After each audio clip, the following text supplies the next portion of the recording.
Dharamsala, northern India, where many exiled Tibetans have settled since the Chinese took control of Tibet in the 1950s.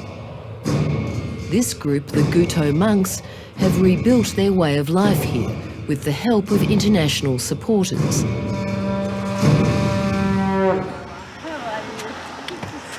Like Australians Maureen Fallon and her translator colleague Sonam Rigzin. For 16 years, Maureen and Sonam have toured small groups of monks from here around Australia, raising all the money to build this monastery in India.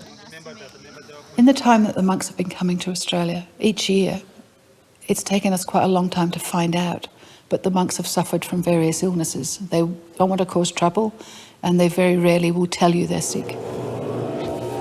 But over time we've realised this and we've found out. Over the last 16 odd years, Maureen has always managed to help fix their problem. One of the common problems which they all say is pawa, which is literally translating stomach, gut disorder. About 8 years ago we met, there was a Swiss doctor actually in Sydney to meet the Dalai Lama. And she said, I recognise what's wrong with that monk, I know what test is required, I know what will cure it, I will take him to an Australian doctor. She did. It was Helicobacter pylori. Helicobacter pylori, the bacterium that causes stomach ulcers, is endemic in poor countries. If it's not treated, it can eventually cause stomach cancer. There are 100,000 Tibetans in India. If 80% of them have it, that's a lot of people. The biggest cancer in the Tibetan community is stomach cancer. The good news is that we can now treat you. Maureen and Sonam had an instinct that there must be a connection between the common gastric pain that Tibetans call poa and Helicobacter pylori. With the backing of a specialist medical team in Australia, they're here now to test that theory. How many years have you had POA for? How long? Yes, maybe 20 years. 20 years. So they've brought a nurse and final year medical student, Courtney Harrington, to test and treat a small pilot group of monks. If that works, the idea is to ultimately make the cure available to the rest of the Tibetan exile community. They have just 18 days on the ground here to get the pilot study done. So Courtney can't waste any time. Does the POA pain go to your back? Yeah. Pain in back? Yeah. Here? Just here? Sometimes there. Okay. Courtney and the monastery nurse, Sering, are looking for those monks with the most serious symptoms of POA.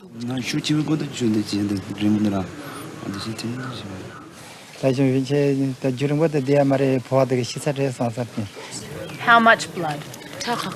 Like little specks? I'm very keen on social justice, and obviously this project fits, me to a T. Like little strings of blood? It's a population that is exiled and refugee, but you come here and they have so much love to give. Thank you. Thank you too. No worries. Thank you so much. Sounds like it's something we can help. Yeah.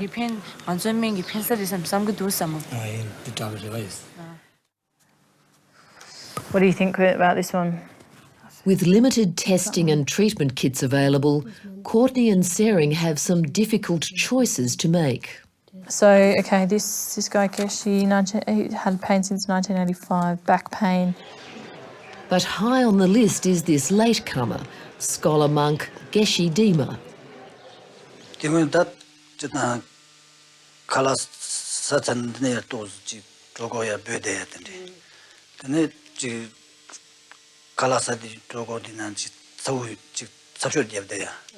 we're working together. So Syring is obviously pivotal, and she'll be retesting them after the treatment. A monk's job is to pray. So in a Tibetan monastery, no medical project would be complete without a puja or prayer to the medicine Buddha. To remove any obstacles to the testing and treatment, the senior monks chant for the success of Courtney's work. It's a thirsty job, and the salty butter tea just keeps coming. To a Western mind, it seems like a big leap from chanting a medicine Buddha prayer to a modern medical test. But I found that the monks are essentially very pragmatic. Do you get bigger stomach? Power makes a bigger stomach? Out of 500 odd monks, 65 are shortlisted for the next stage of the project. Lid off. A breath test that will tell the team who's infected with the bacterium. Breath in and go. 1, 2, 3, 4, 5. Straw out. Then what we will do is you'll drink one of this. It has water in it.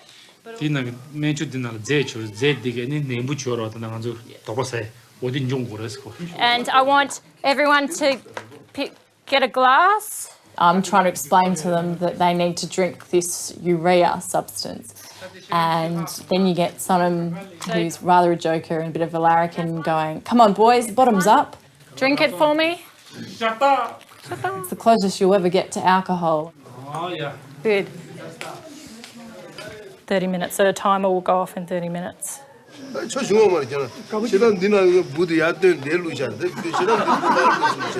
Half an hour later, the monks waiting outside the clinic are tested again to see if the bacterium is present. In, deep breath, and blow.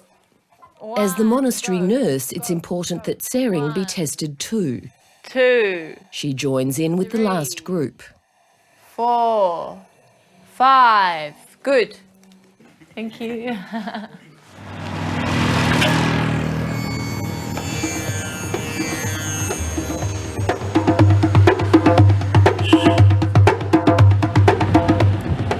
But time is critical.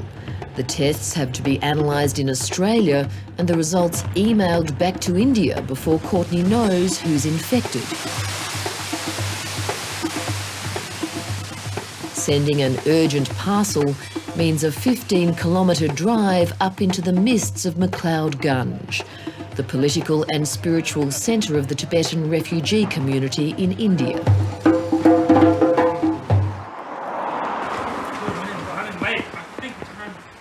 At first, the back alley office doesn't inspire confidence. Within 5 days or after 5 days? It takes kind of 4 days, 5 days or 6 days. Is there any faster way of... Faster way? Yeah. No, actually this is the fastest way. But to the experienced, in India there is always a faster way.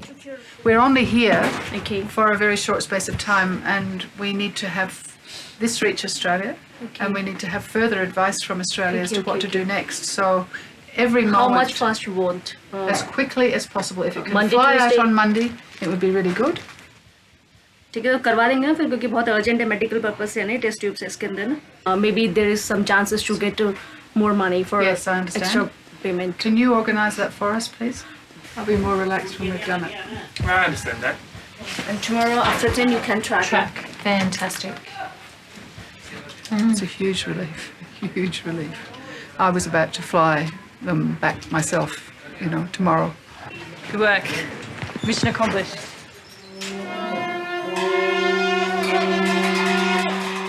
Back at the temple, it's the culmination of a 5-day ceremony, rarely witnessed by outsiders.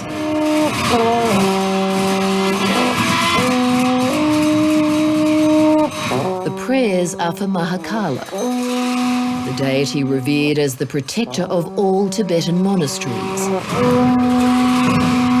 This ritual, dating from the 14th century, is performed to demolish all obstacles on the path to enlightenment.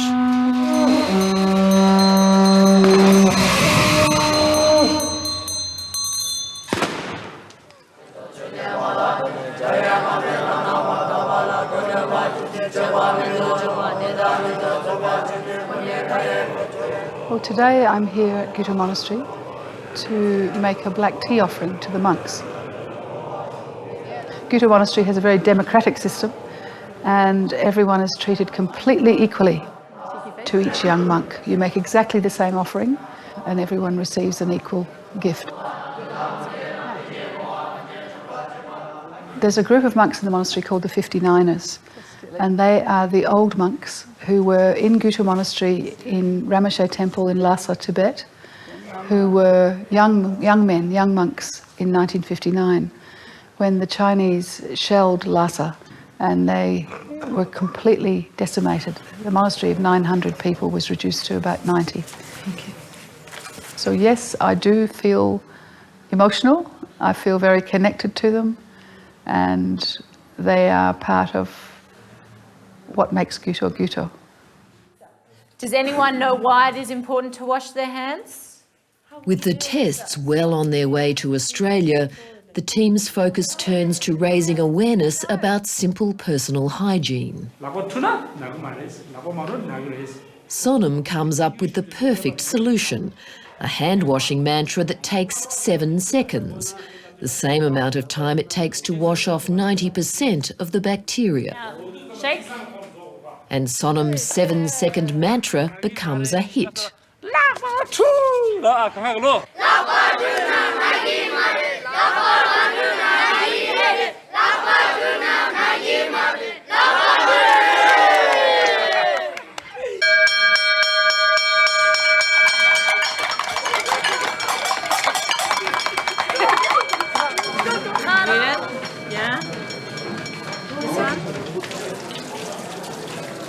My passion for this Tibetan public health program is two-pronged.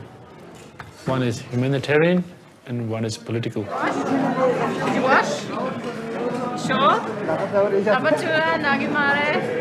Humanitarian is, of course, you would like to alleviate their suffering, whichever the way we can. And then my political interest in it is that to regain free Tibet, we cannot afford to lose one single Tibetan person.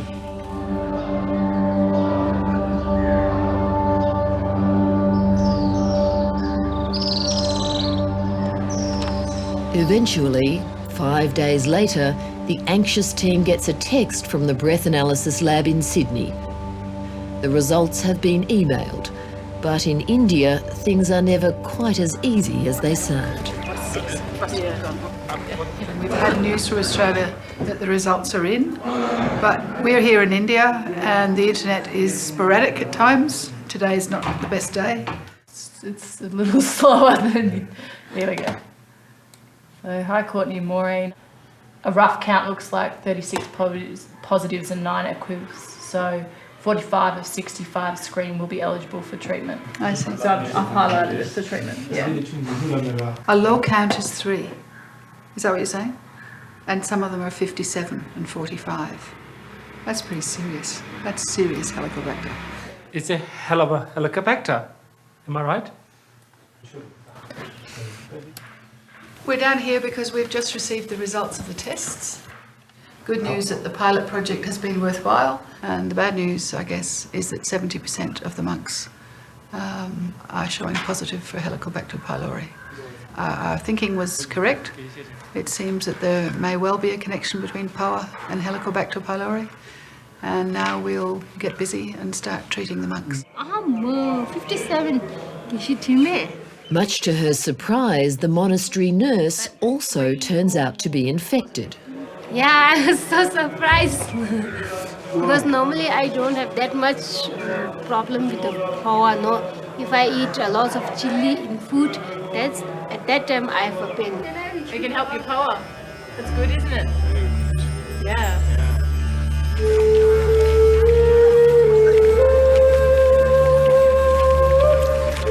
It's treatment day at the monastery. And some last-minute help rumbles in. This is Nick. Yes. And this is Vic. So there are and some more medical students from Australia. So we found them at dinner last night and went, hey, come over and help dose all the monks for the first time. You've got to tell them to take it in front of you with water and then go downstairs and get some milk tea. Okay, there's butter tea coming up. Yeah, and then there's some tea. Yeah. The treatment kits have all been donated. The monks have to take a combination of 3 different antibiotics twice a day for 7 days. Good man. Now go drink some tea. Geshe Dima turns out to have the highest infection rate of all. You have the highest level of H. pylori, huge level. Perfect. Thank you. We just simply like to express on behalf of the monastery for you two boys show interest in the health need of the monastery, and it is just a gesture to express their gratitude. It was such a wonderful opportunity to be here. It was just beautiful. I think we've learned so much just from the very brief time that we were here. Definitely.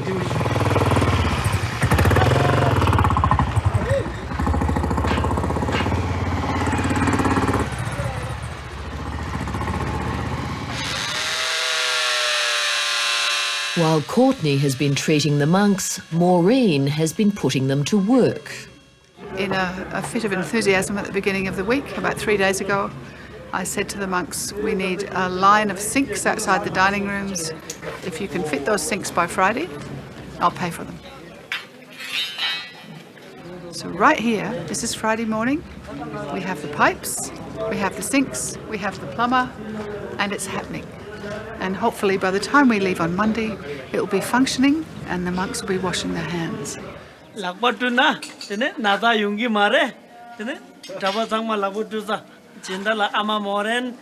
Sunam this mark all.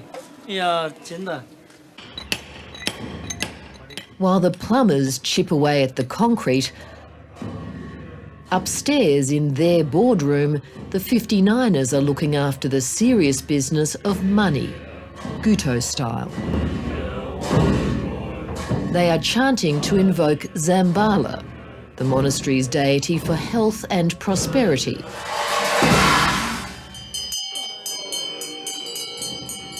This woman is an official Tibetan state oracle.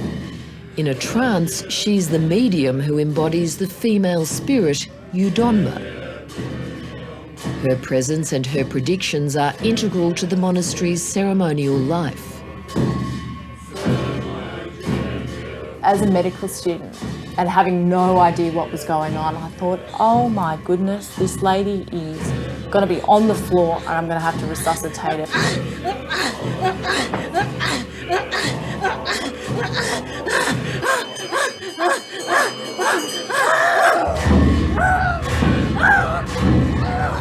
It was only when Sonam was like, shut up, Courtney, it's fine. It's actually what she's meant to be doing. I thought, oh my God, I'm so silly. So it's really where you think, oh gosh, cultural faux pas, let's put it that way, cultural faux pas.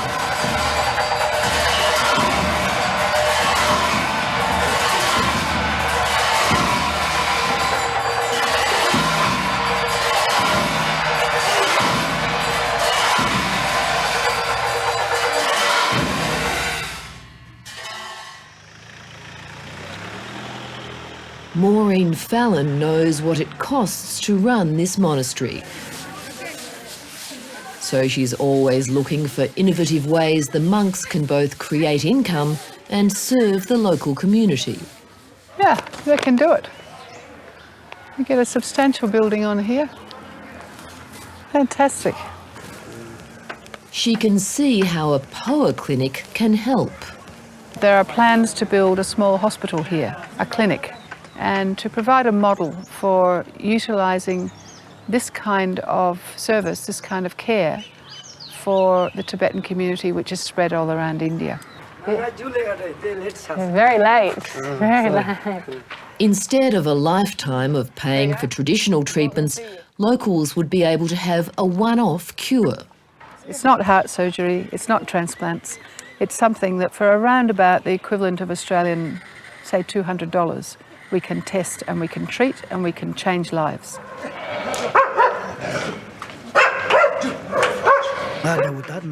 Geshe Dima, the monk with the highest infection rate, has some good news for Sonam. He's very delighted to have this treatment.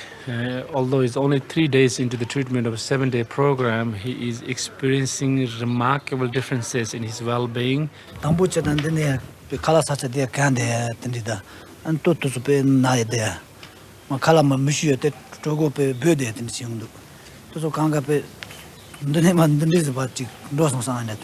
Wonderful, wonderful, wonderful. And he says thank you with a traditional prayer. See you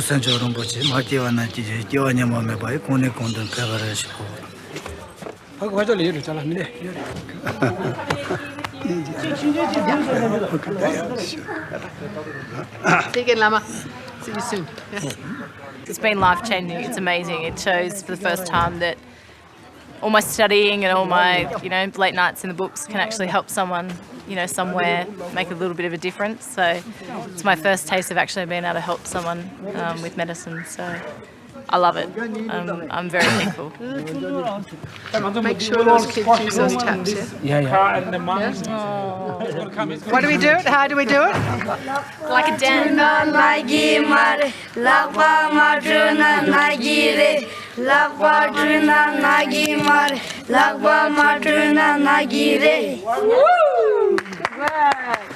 You want to go to the airport? Get in the car. Yeah. Which car?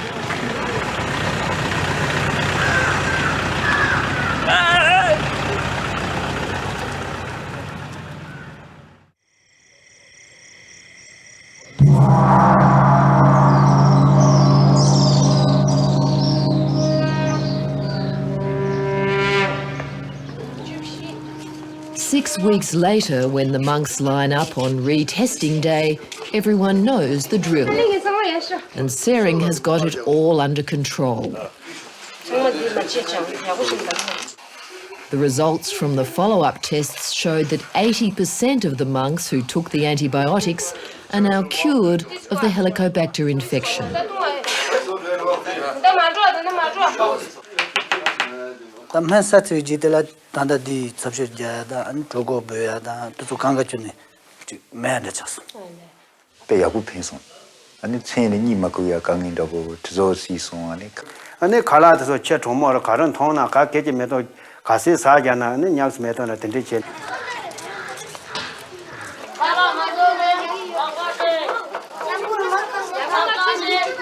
It's really only through the generosity of Australians, their understanding of who the monks are, the impact of the monks on their lives, that we have been able, in spite of everything, to continue to help them.